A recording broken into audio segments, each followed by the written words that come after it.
Unless tragedy strikes, we have to pay off my husband's student loans by July of 2027. So I have taken the liberty to create a debt payoff plan that will start in June of 2026 and end in May of 2027. Hello everyone, welcome back to my channel, or welcome if you are new. As I mentioned in my May budget video, we would really like to pay off my husband's student loans by July of 2027. And the reason for that is because my husband is currently in grad school. He'll finish in December. He then has a 6-month grace period before he has to start paying back his student loans. So the balance on his student loans is the exact same balance as it was back in 2019. We paid off a good chunk of his student loans in 2019, and we could have paid off the rest of the loans, except we bought a house. Then COVID struck the month after we bought the house, and then really the world kind of just went up in flames. Then he enrolled in grad school. So now we are trying to pay off his loans before they start accruing interest again. So the balance is exactly the same as it was, what, 7 years ago? That's kind of crazy. This plan that we have created is kind of foolproof. It also gives us some wiggle room. As I mentioned, I have it starting in June and ending in May, but the reality is we have until July, because if he graduates at the end of December, his grace period will, like in theory end around some point in June, assuming his first payment then is due in July. It could even be August.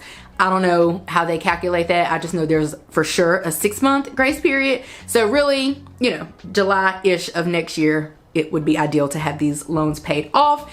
In the meantime, we need to make some payments towards my student loans to have those paid off as well. And then also our car will be paid off next year as well, even if we make minimum payments. I took a deep dive into our finances and put this plan together. So these are exacts. I kind of was throwing out projected numbers and things in that video, but these are the realistic numbers. And this is actually our real budget plan with our real numbers. So let me take you on a little tour. The reason why this is dummy proof or foolproof is because I have created this plan based on like the bare minimum salary that we will bring in each month. We typically bring home more than this each month, but I am going off of the absolute worst case scenario because unfortunately, that is who I am as a person. So the salary that we're working with is $72,423.48. I have all of our bills listed. We have mortgage, security for our home, pest control / lawn care. The same company does both.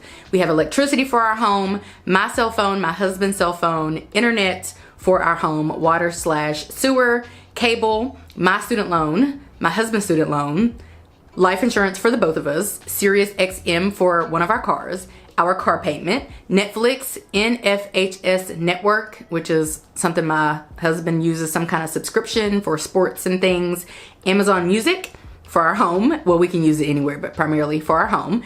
Pets plan, pet insurance, car insurance, Roku, and another Roku. I don't know, I think one's like NBA something, and then one of them is something else, both for my husband. Walmart Plus, HOA fees, termite control, Capital One fee, and those are our bills. That would of course leave our debt / savings, and then also our shopping. Our shopping includes everything that we spend money on in any given month that is not a bill or is not a debt payment or savings or investing. So it would be car maintenance, gas for our cars, food for us, food for our dogs, vacations, date nights, all of the things. Let's start with the mortgage. Beginning in May, when you're seeing this probably, our mortgage is going to have gone up to $1,795.37. It will go up again next May. I'm assuming probably another $100 or so, but I'm not gonna stress about that because that's a year out from the time that I'm filming this video. Altogether, we'll spend roughly $21,544 towards our mortgage. Next, we have security for our home, which just went up in April. So it normally doesn't go up, and I'm hoping for the next year, it will be $58.65, which will be about $704 for the next year or the duration of this debt payoff plan. Next, we have pest control / lawn care. That will probably go up too, but for now it's 90 even, bringing the total to $1,080 for the next year. Electricity for our home fluctuates. It can be $200, $300, $400 in the warm months and $80, $90, $100 during the cooler months. I am just budgeting a flat $200 for the next year, bringing our electricity to about $2,400. That's pretty much what it is on average. So during the months where it's less, we could actually save that money in a sinking fund and then pull it to put with the money during the months where the electricity is higher. We probably won't be doing that, but that would be an effective strategy for us to use. Next, we have my cell phone, which is due quarterly. My husband's is also due quarterly. It's $120 plus taxes and things. For the last year or so, it's been $131.05. We will pay that 4 times over the next year, bringing our cell phone bills each to about $524. Next, we have internet. That has been $90.30 for years. Hopefully it doesn't go up, bringing our internet bill to about $1,100 for the year. Water / sewer is typically 80/20. I think that's the lowest amount. So as long as we're not, well, my husband's been running the sprinklers, then we'll set up our above ground pool at some point. So for a couple months, it might be like $90, $100, but for the most part, normally 80/20, so I'm gonna budget that. And for the year, that is about $962. Cable, $45.99, which is about $552 for the year. My student loan is $417.72. I actually won't have to make any further payments on that beyond February. So after we pay 1, 2, 3, 4, 5, 6, 7, 8, 9 payments, I won't have to pay them anymore. That's gonna be about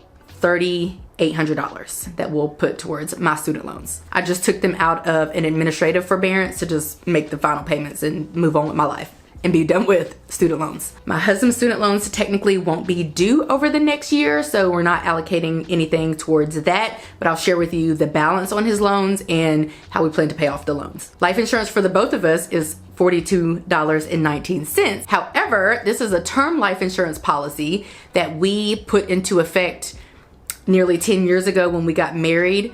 I think either in October or November. I'll have to look at my paperwork, but at any rate, we will have to go through that process again and see what our new rate will be for the next 10 years or however many years we choose.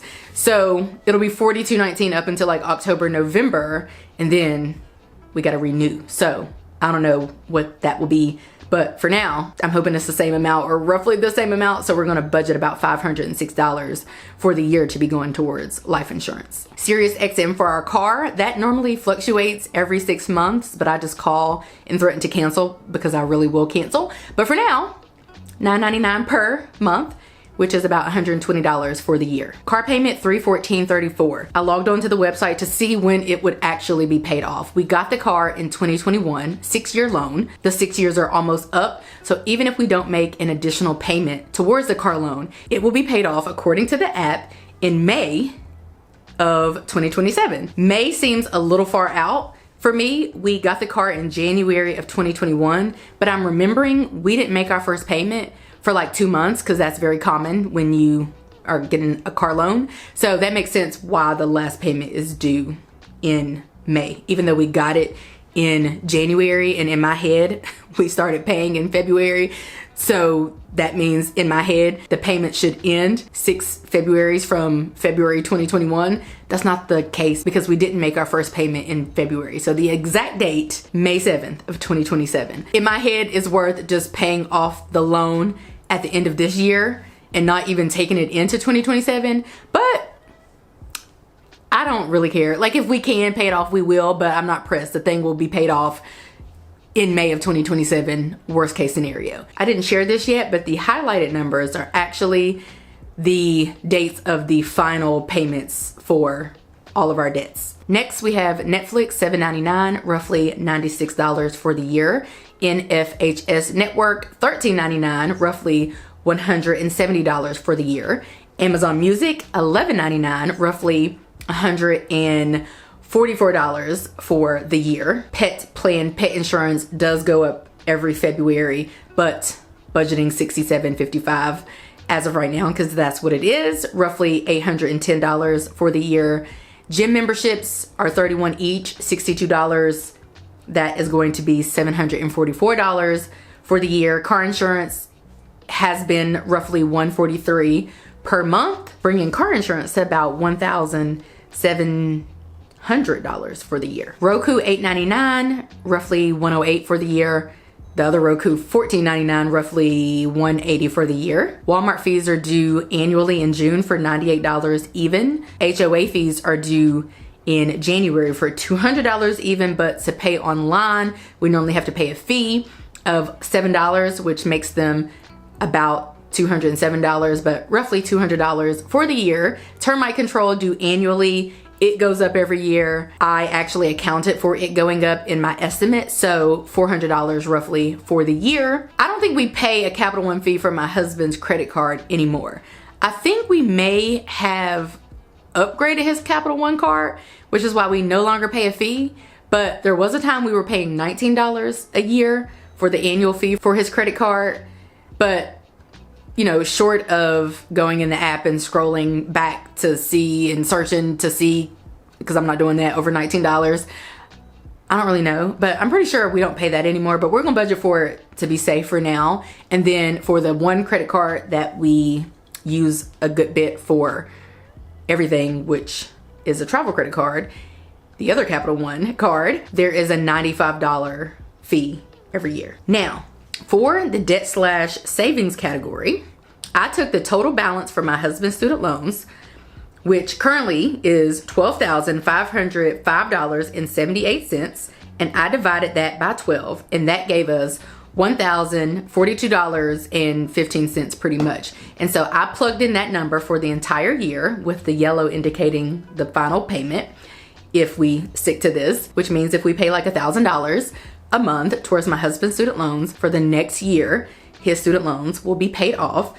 We have been paying for his master's degree out of pocket, and we have one more payment on that actually for his fall tuition and fees and whatever else that we pay. And he will be student loan debt free as well next year, and we're ecstatic about that. Like I mentioned, we do have some wiggle room for a couple months before the loans start accruing interest, but we actually could pay off the loans sooner rather than later as well. There's nothing wrong with that. If there was anything we wanted to pay off sooner rather than later, it would probably be the car, because the car is the one thing that is actually accruing interest. Below the total bills and expenses, we have total shopping.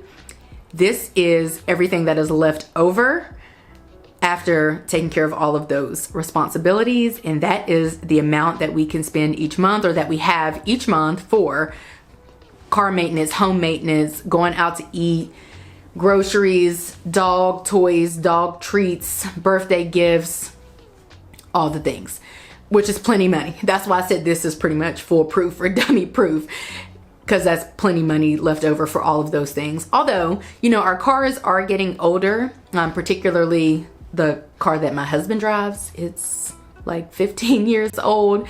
We don't actually put a lot of money into it, but, you know, we kind of anticipate having to put money into car things or home things. We just had a bunch of repairs for the house, for the washing machine, and, you know, just like stuff like that. So just gotta be safe. If you add up the current balance for my husband's student loans, the balance owed for my student loans, and the balance owed for our car loan, you get $20,024.74. So over the course of the next year, we will be looking to eliminate that.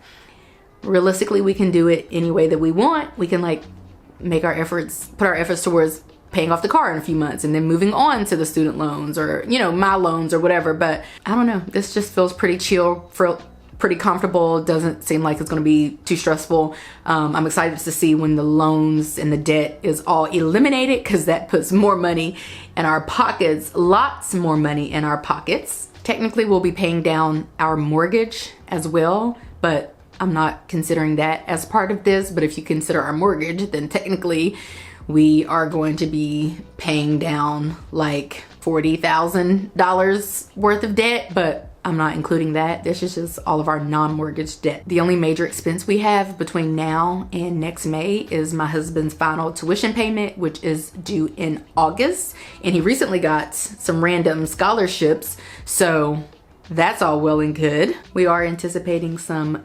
increases in salary, so we will see. Anyway, that's gonna be it for today's video. I hope that you guys enjoyed it. If you did, give this video a like, subscribe if you're new, and if you're liking what you're seeing, actually subscribe, like, please, because I'm on a road to 100K. And I don't know how I normally end this video. I hope that you guys enjoyed it. If you did, subscribe, and I'll catch you back here in a few days in a brand new video. I think that's it. Okay, bye.